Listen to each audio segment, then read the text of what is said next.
So let's talk about the political situation, what's going on. So first of all, I have been saying all along that that horrible war in Israel, Gaza, was showing us, is there to show us this is not how we want to live anymore. This is not where we want to live anymore. Who struck John? Mine, yours. You're my enemy. I've got to kill you, back and forth. It's a low vibration place to live and exist. And it's not our natural state as expressions of the God consciousness. And so that war, everybody was upset about it. Now it's been supplanted a bit now by the Ukraine situation, but that's another one. The situation in Ukraine is showing us what is not okay. It is not okay to be the schoolyard bully and take everybody's lunch just because you want to and you've got the power to do it because you're bigger. Now, on the ground 3D level, talking about this, you have Russia, of course, aggressing against Ukraine, being the bully, and you have Ukraine being the heroic victim fighting back. Almost none of us want to see Russia prevail in this, obviously. But on the 3D lower level, both parties are still engaging in, you're attacking me, I'm fighting back, I'm vulnerable to attack, I'll fight back. It's still in that interplay. I call it the tango. As long as you're holding on and you're doing the dance, you're still in it. The only way to get out of that dance is to get out of that dance and not even do that anymore. So on that level, they're both still engaged in this aggressor-victim dynamic.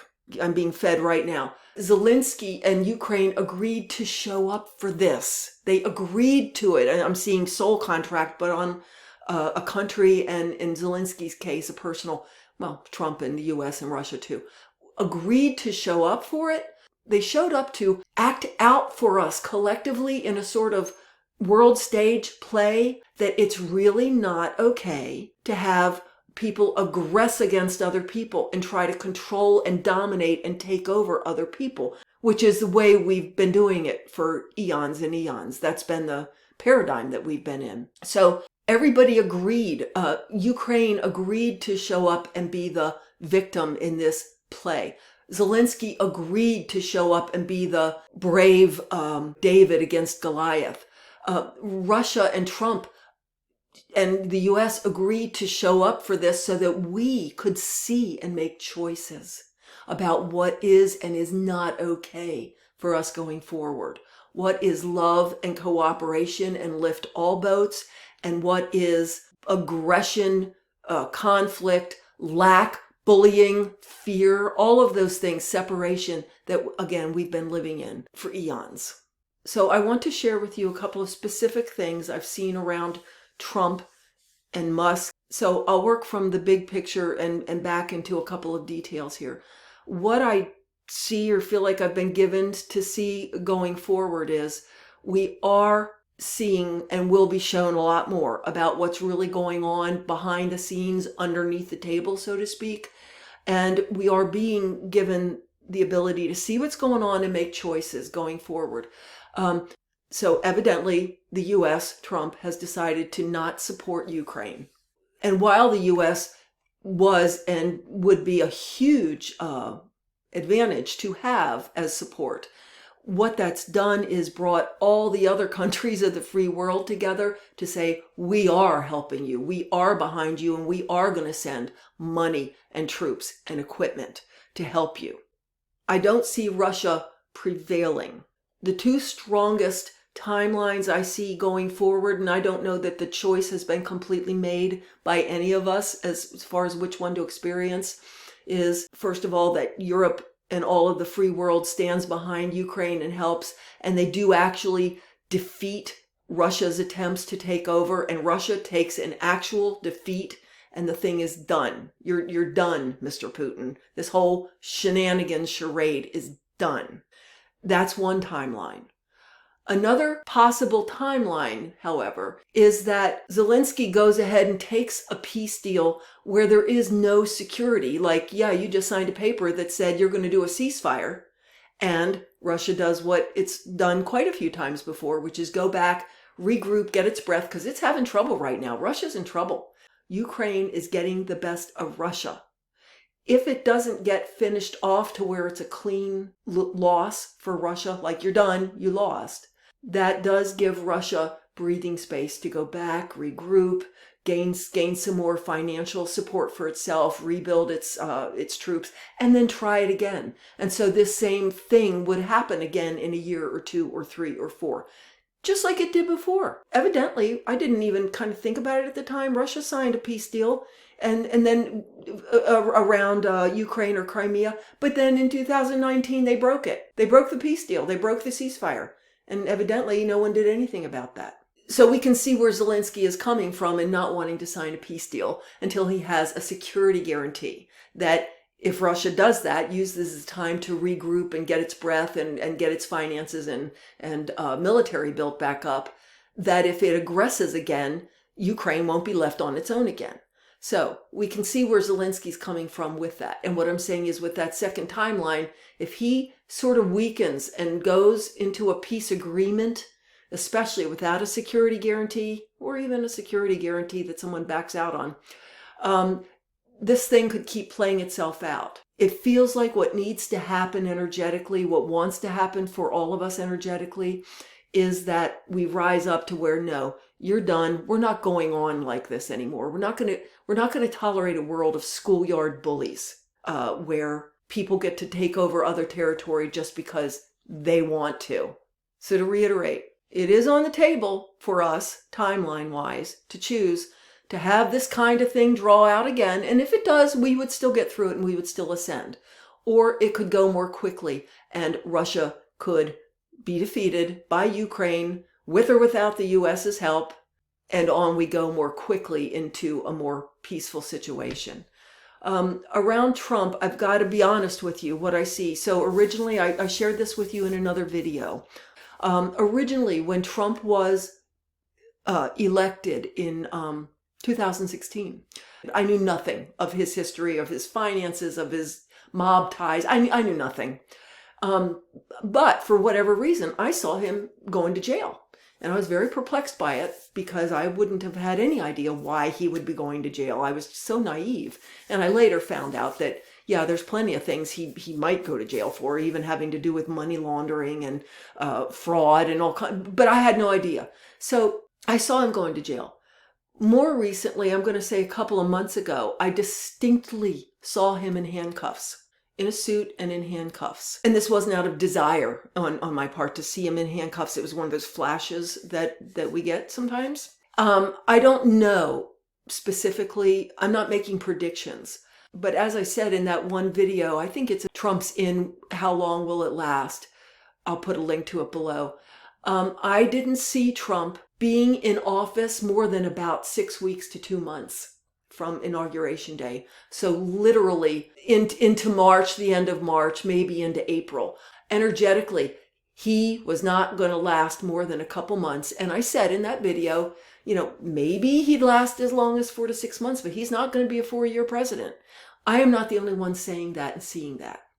Well, right now we're at this time when everything that is not true is being shown. Everything that is corrupt, everything that's been going on behind the scenes and under the table all over the place in this country, between this country and other countries, is all being shown in the light of day. And I feel that is going to be burbling up here the rest of March and into April, where we are going to have revelations and information come out that is going to be sort of earth-shattering and paradigm changing. As far as Trump goes with Ukraine, I need to share with you what I see there. It's not, again, it's not about what I think intellectually. I was just given this and shown this just in a clarity this morning that was kind of jaw-dropping to me. That Trump, for a couple of reasons, cannot let Ukraine defeat Russia. That's why he keeps talking about peace. Let's just make peace. That's all that's important, is just peace. People are dying. Let's have peace. So you, Ukraine, just give up some of the territories to the bully who's saying he wants, it's like the schoolyard bully saying, give me your lunch. And someone coming along and brokering and saying, well, just give them your dessert and your potato chips. It's like, that's not peace. That's not how you broker peace. You broker peace by the schoolyard bully no longer taking people's lunches, and that's Russia. Trump cannot have Russia defeated, and I'll tell you why. First of all, he gained a lot of sort of simpatico for Russia when he was invited to go over there for a big fat visit back in the 80s, evidently. And he spent time there and really was buddied up with some Russian officials. There's a former KGB person that's come forward and said, oh yeah, we were working Trump as an asset, not an agent. There's a difference. But as an asset, someone who's kind of pro our agenda. We were working him back in the 80s. I did not know this. Trump did. I did not know this either. Back in the 80s, made a real quick presidential run. I didn't remember that. In which he took out a full-page ad wanting to get rid of NATO. Why would you want to get rid of NATO? Because NATO is standing between Russia and the rest of the world, Russia taking over other parts of the world. So he was sort of, for whatever reason, a little bit pro-Russia. He has done a lot of business with Russia. A lot of his buildings and his condos were invested in by Russian oligarchs. Look it up. So, and this isn't a bash Trump thing. I'm saying he's got that kind of like financial ties and emotional ties maybe with Russia. He looks up to Putin as a mentor, as his idol and mentor. He doesn't want his idol and mentor to be humiliated and to go down. But underneath it all, and this is what I was shown this morning that I honestly hadn't seen, that Russia really does have something on Trump. And it's not only financial, it's information. Like if it was revealed, Trump would go down in disgrace, in humiliation. I don't know if it has to do with election interference, all kinds of monies and corruption taking place under the table that would really, really upset everybody. And so Putin will reveal this corruption, be it election corruption and or financial corruption. If Trump doesn't support him, well, Trump's in between a rock and a hard place because he's not supposed to be supporting Russia. But yet he can't let Russia lose. So again, he's just yelling, peace, peace. Just give them a chunk of your country with no security guarantee.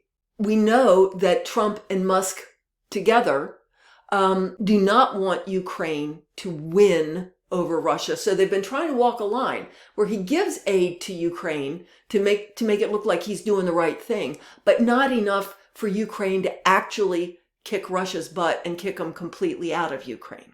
Meanwhile, were you aware that Musk, with his Starlink that he provided to Ukraine, jammed the signal so that the military couldn't communicate with the troops on the ground during an operation there sometime last year?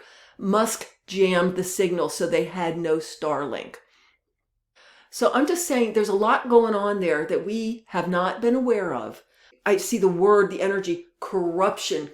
It is much bigger than any of us understood. And it's coming up. It's trying to come up, burble up to where we can see it and make choices about it. I do see Trump not lasting more than another month or 2 or 4 at the most. I do see him going down in disgrace and humiliation. So you'll notice that there's a whole different look to this video now and the lighting is different. Yes, that would be because as I was editing this video and getting toward the very end of it yesterday, for no apparent reason, my video editor just deleted the rest of my video footage. So I'm re-recording the very end of it here for you, and that's okay. Obviously, I need to say something today that I wasn't going to be saying yesterday, so it's fine. So as I was saying, yes, I see Trump not lasting very long in office, and him leaving office not being under the most auspicious of circumstances. I do not see Russia, and I'm talking energetically here, of course, I do not see Russia prevailing and just out and out winning a war with Ukraine. Things could get drawn out to where they attack again and again if something isn't done about it in a definitive way now. In either case, we as a collective have just literally raised our vibration already so high that what is fear-based and based in greed and agenda and deception and control, those things just cannot, the vibration is so much different than where we already even are, that they cannot stay there. The corruption is literally going to have the light shone on it where we can see it and again make choices about it. It's like the sun rising in the morning and shining light on what was in the darkness. So it will be on corruption. It will be shown on anything that's not true, that is not of light and love.